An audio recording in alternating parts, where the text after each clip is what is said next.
The sound wasn't gunfire, it wasn't breaking glass. On a humid Vegas night, in August 1952, the most dangerous noise in the Sands Hotel back room was the soft scrape of a pen across paper.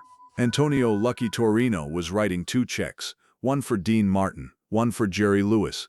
Different amounts. The plan was simple: divide and conquer the hottest comedy team in America. But Lucky Torrino had made one fatal miscalculation. He thought Martin and Lewis were just business partners who happened to make each other laugh. He didn't understand that some bonds couldn't be bought with blood money or broken with concrete threats. The air conditioning in the Sands Hotel's private dining room couldn't cut through the suffocating tension that had settled over the mahogany table like a funeral shroud. The neon glow from the strip filtered through heavy curtains, casting everything in sickly red and blue shadows.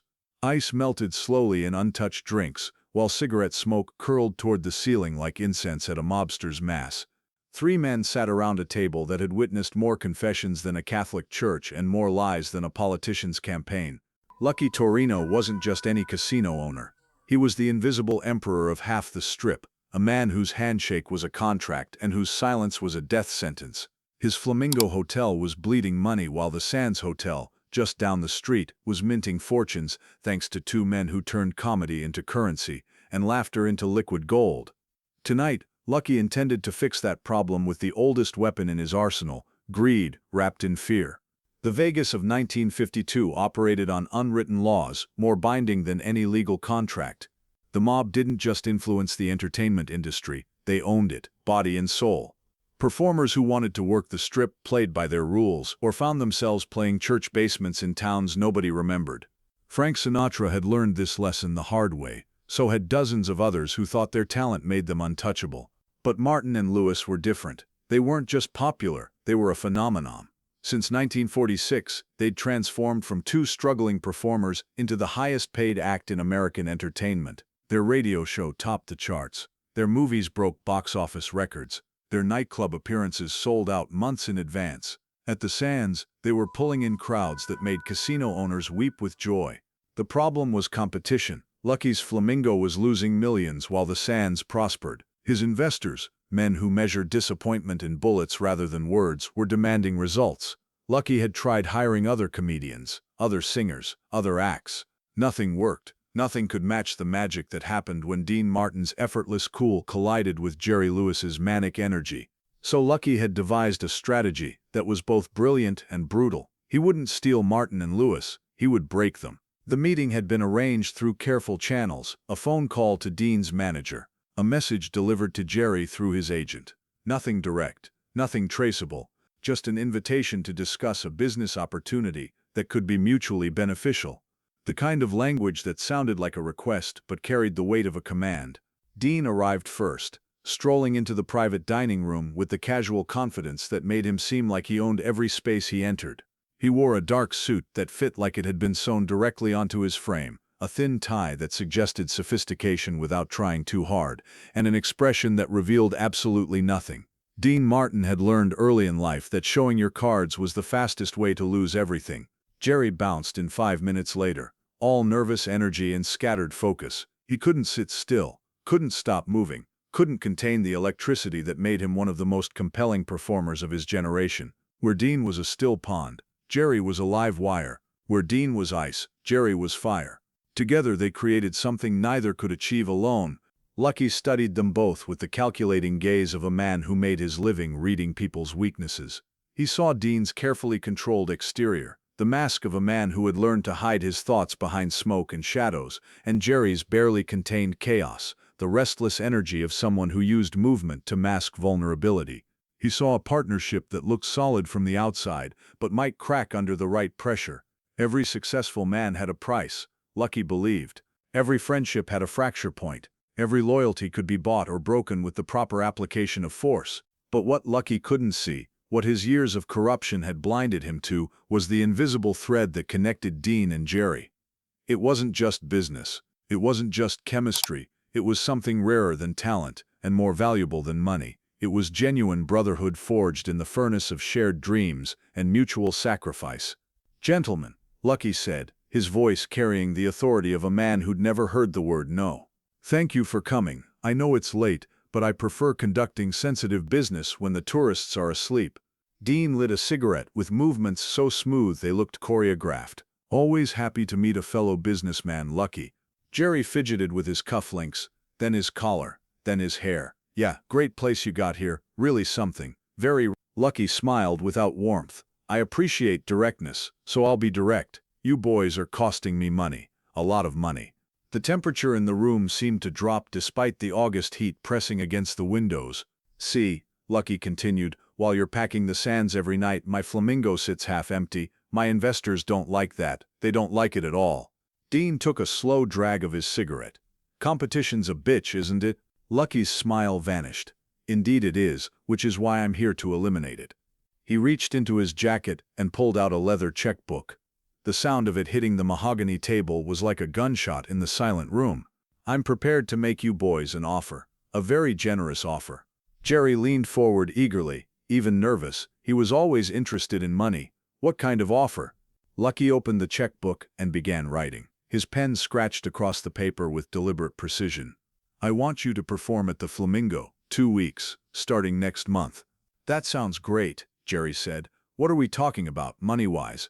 Lucky tore out the first check and placed it face down on the table in front of Dean. Then he wrote a second check and placed it face down in front of Jerry.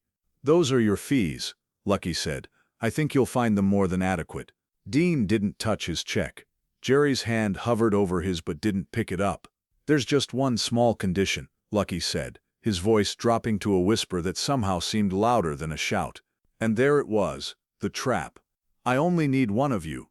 The words hung in the air like a blade suspended over their partnership. Dean's expression didn't change, but his cigarette burned forgotten between his fingers. Jerry's constant fidgeting stopped completely, as if someone had unplugged his internal motor.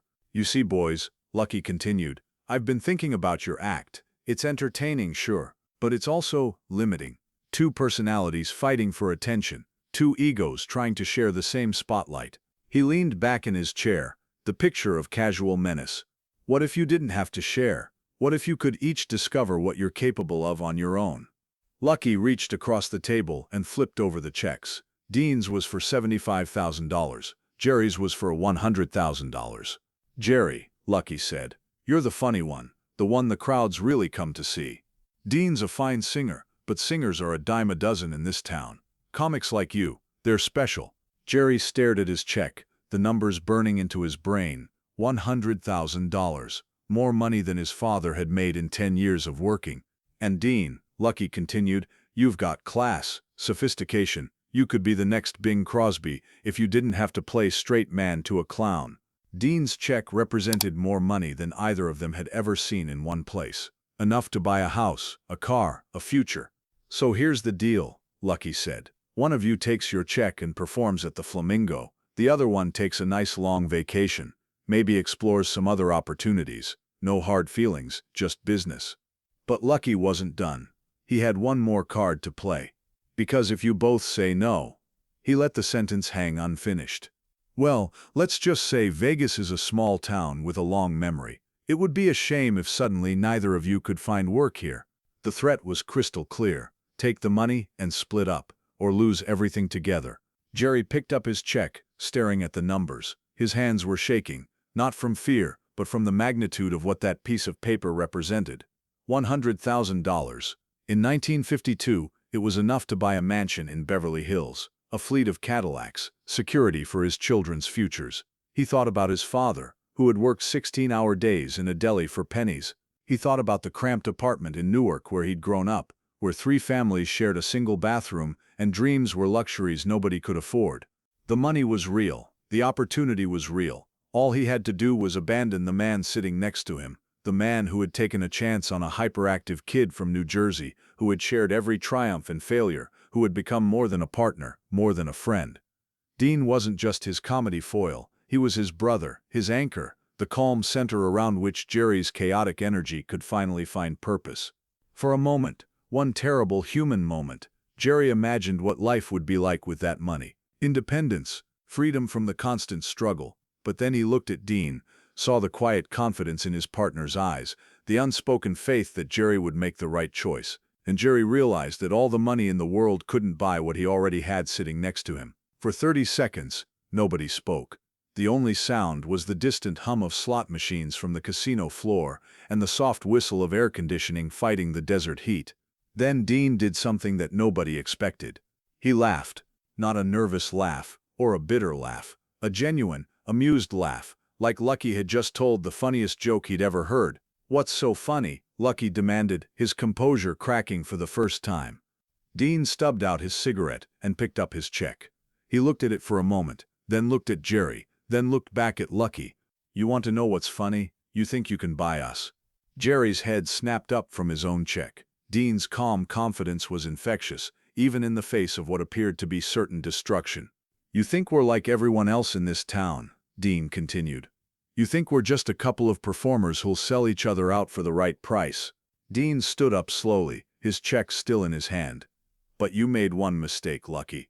He walked around the table until he was standing next to Jerry's chair. Then he did something that sent a shiver down Lucky Torrino's spine. Dean tore his check in half.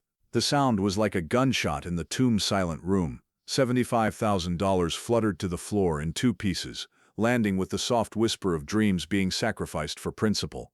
Lucky's mouth fell open. In 30 years of dealing with performers, gamblers, politicians, and killers, he had never seen anyone voluntarily destroy that much money. It was beyond his comprehension, like watching a man set himself on fire for no reason. But Jerry understood. In that moment, watching his partner tear up more money than either of them had ever seen in one place, Jerry understood everything. This wasn't about courage, though courage was required. This wasn't about pride, though pride was involved. This was about love, the kind of love that transcends business, that values loyalty above profit, that chooses brotherhood over personal gain. Jerry looked down at his own check. 100,000 reasons to betray everything he believed in. The numbers seemed to blur and fade as tears gathered in his eyes. Not tears of sadness, but tears of relief.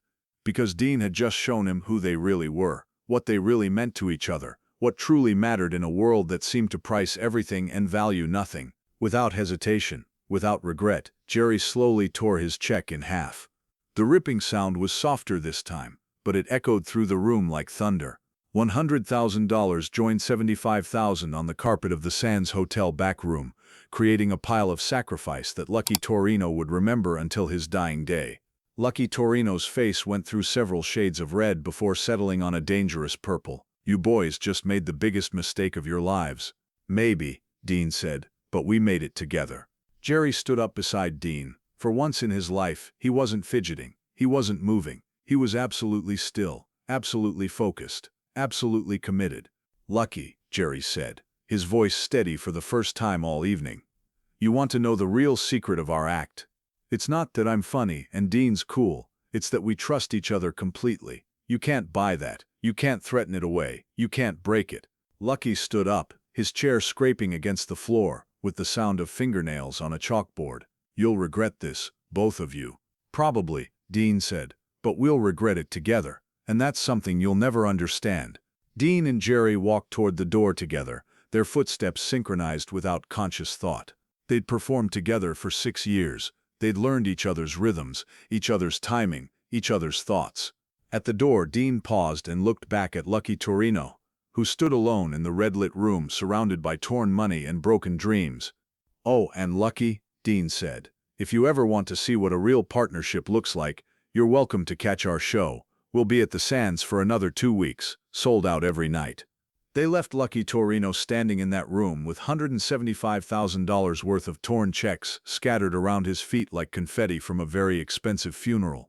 Outside in the corridor, Jerry finally started moving again, but not with his usual scattered energy. This was different. This was purposeful. "Dean," he said quietly, "do you think we just ended our careers?"